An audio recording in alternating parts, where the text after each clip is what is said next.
नमस्ते छात्रों, देखते हैं कक्षा 9वीं दूसरी इकाई में पाठ 10वां। पाठ का नाम है अपराजय।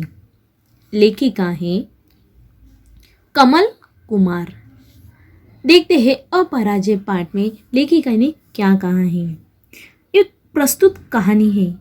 इस कहानी में लेखिका ने मनुष्यों को प्रत्येक परिस्थिति का सामना करने की प्रेरणा दी है। सुख दुख मानव जीवन का हिस्सा है। हमें अनुकूल समय में दुख के सागर में डूब नहीं जाना चाहिए, उससे बाहर निकलने का प्रयास करना चाहिए।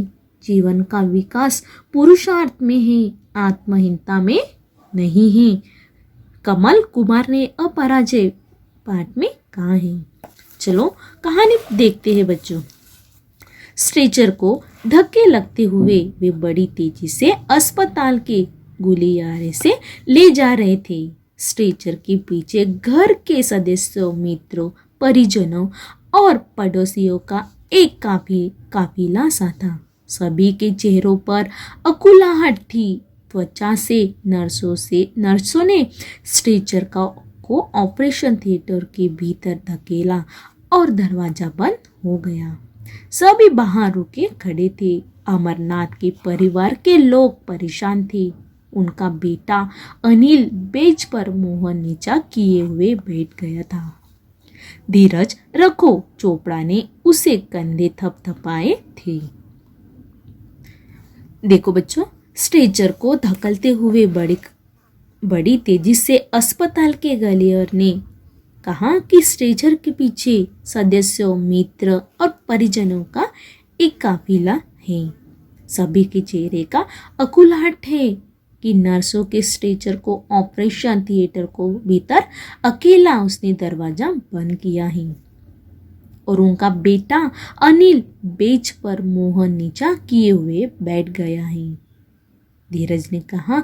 चोपड़ा ने उसे कंधे पर थपथपाते हुए कहा कि उम्मीद बहुत कम है। डॉक्टर ने कोई आश्वासन नहीं दिया है, पर हुआ कैसे? दुर्घटना हाईवे पर हुई थी। हम तो दोपहर से ही इंतजार कर रहे थे। दोबारा बाबूजी ने मोबाइल पर बताया कि वे सुबह नहीं निकल सके, इसलिए शाम तक भी पहुंचेंगे। 9 बजे तक वे नहीं पहुंचेंगे तो सब चिंतित हुए। मोबाइल की घंटी बज रही थी, पर कोई उठा नहीं रहा था।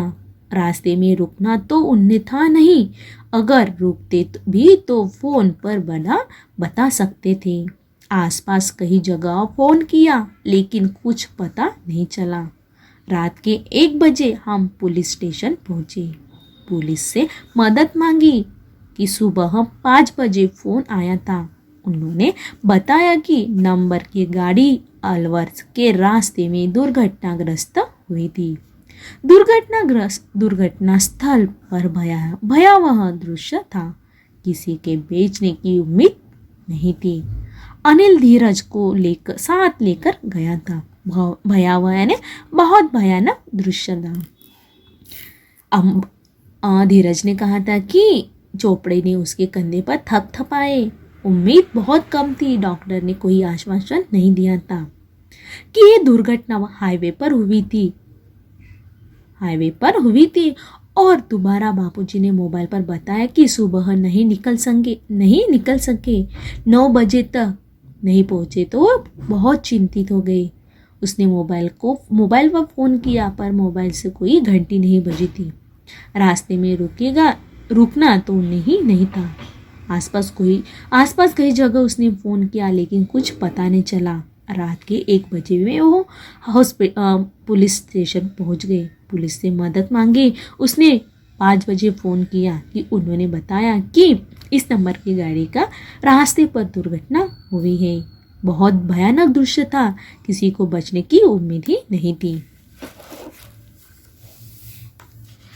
भगवान के मन में चिंता थी। अपनी बातें कह रहे थे। अमरनाथ जैसा इंसान, उनके साथ भी यही होना था।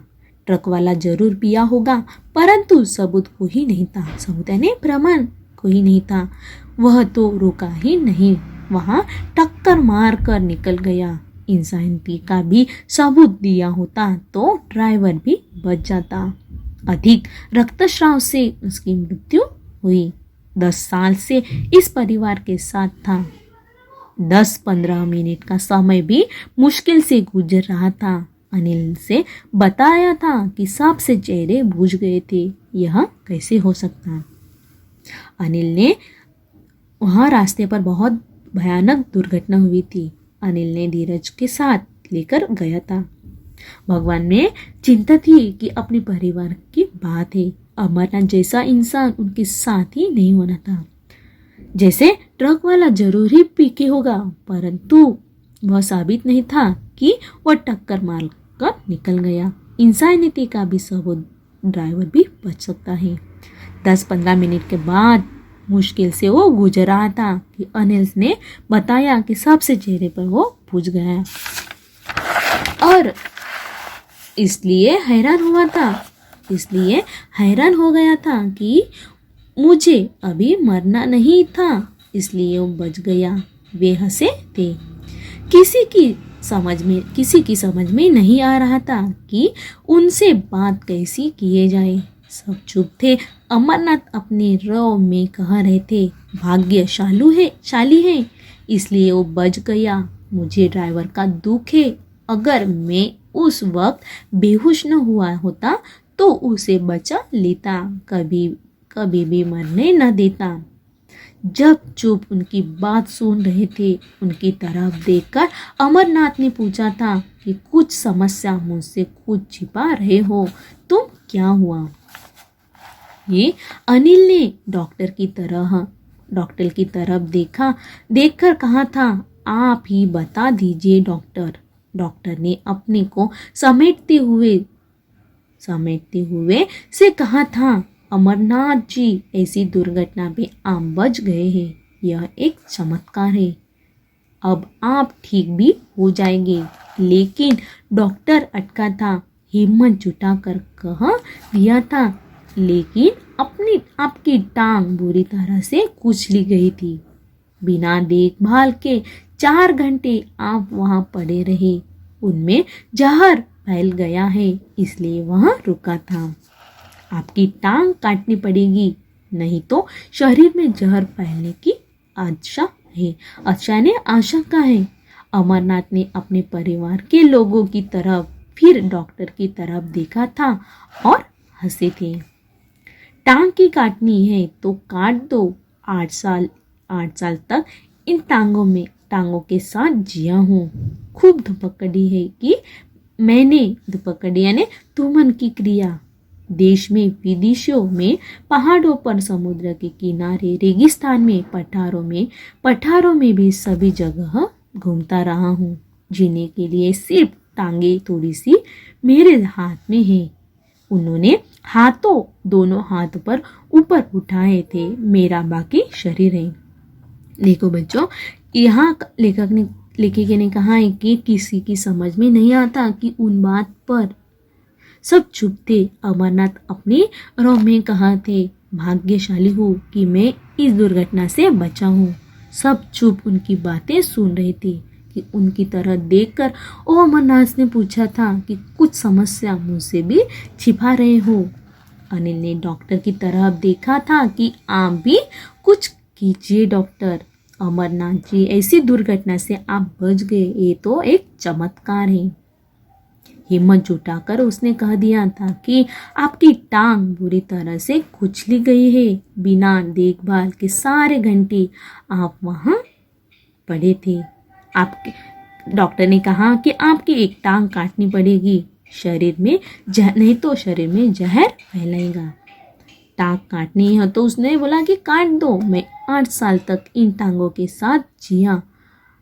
खूब धुपकड़ी में मैंने देश में, विदेशों में, पहाड़ों पे, किनारे, समुद्र के किनारे, पठार में सभी तरह घूमता हूँ। अरे, उसने कहा, अरे इसमें ऐसा क्या है? मेरा जीवन मेरी एक स्पीड की टांग से बड़ा ही नहीं होगा। फिर क्या है? अमरनाथ जी की टांग कट गई थी। वे घर गए थे। एक स्वचालित व्हीलचेयर उनके लिए भी आई थी। जिस पर बैठकर वे घर पर घूमते थे। अमरनाथ के कहने पर वो कैनवास यानी चित्रपट का रंग, ब्रश और इजल सब सामान आ गया था। उन्होंने इजल पर कैनवास लगाया था। वे हंसते हुए कहते, देखो, वर्षों तक मैंने चित्रकार बनने और चित्र बनाने की सोचता रहा, पर मुझे फुर्सत ही नहीं मिली। लेखक कहते कि जब अमरनाथ की टांग कट गई थी, वो घर आए थे। उसने लेने के लिए एक व्हीलचेयर लाई थी, जिस पर बैठकर वो घूमते थे। अमरनाथ के कहने पर उसने कैनवास यानी चित्रपट, रंग, इजल, ब्रश सामान भी लाया था और वो हंसते हुए कहा कि वर्षों तक मैं चित्रकार बनने का मैं सोचता हूँ। मैंने विश्व भर में कला दीर्घाओं में विश्व के बड़े बड़े चित्रकारों के चित्र देखे और सराहे हैं, पर जब भी मैं उन्हें देखता तो उन चित्रों में मैं अपने रंगों के लगाए जाने की कल्पना करता था। फिर सारा परिदृश्य भी बदल जाता था। इन मानव आकृतियों के चित्रों में मूर्ति शिल्प का समन्वय था। स्त्री रंगों के बिना जहाँ उन्होंने रेखाओं से आकृतियां बनानी थी, वहाँ उनमें मांस, मज्जा और अस्थियां तक को देखा जा सकता हूँ। रेखाओं वालों चित्रों में एक प्रवाह, ऊर्जा, उमंग और चुस्ती कुर्ती थी। लगता था ये आकृतियां अभी संवाद करेगी, हाथ पकड़कर साथ हो लेंगी। इतनी जीवंतता रंग रेखाओं से उनका प्यार उनकी हर सांस से निस्तृतता होता, जो उनके चित्रों का सजीव कर देता। लगता था वे हर दृश्य, परिदृश्य, स्थिति और व्यक्ति को रंग और रेखा में डाल देंगे। अमरनाथ घर के भीतर कैनवास पर फूलों, पत्तों, झरने और हरियाली के चित्र बनाते, वही घर के बाहर की जितनी खुली जमीन थी, माली के साथ उन्होंने उस जमीन की तैयार करवाया था। सामने की जमीन में बगीचा बनाया था, जिसमें रंग बिरंगे मौसम के फूल क्यूरिया में लगाने थे। उन्होंने ऋतुओं के क्रम से फूलों के पौधे लगवाए थे। गर्मी के बाद बरसात और बरसात के बाद सर्दी के पौधे में फूल खिलते। घर के पीछे की जमीन में उन्होंने फलों के पेड़ लगा दिए थे। घर की चांददीवारी के साथ फूलों और फलों की बेलें चढ़ा दी थी। घर और बाहर के लोग आश्चर्य से उनकी ओर देखते। वे हंसते, मेरे जीवन का व्याकरण बना रहा हूँ। जीवन के अछूते सच के शिखर पर चढ़ने के लिए सीढ़ियाँ लगा रहा हूँ, कहकर वो हंसने लगे। डॉक्टर ने खून की फिर से जांच करवाई थी। खून की जांच की रिपोर्ट आई तो वह परेशान हो गया था। घर के लोग चिंतित थे, अब क्या हो गया।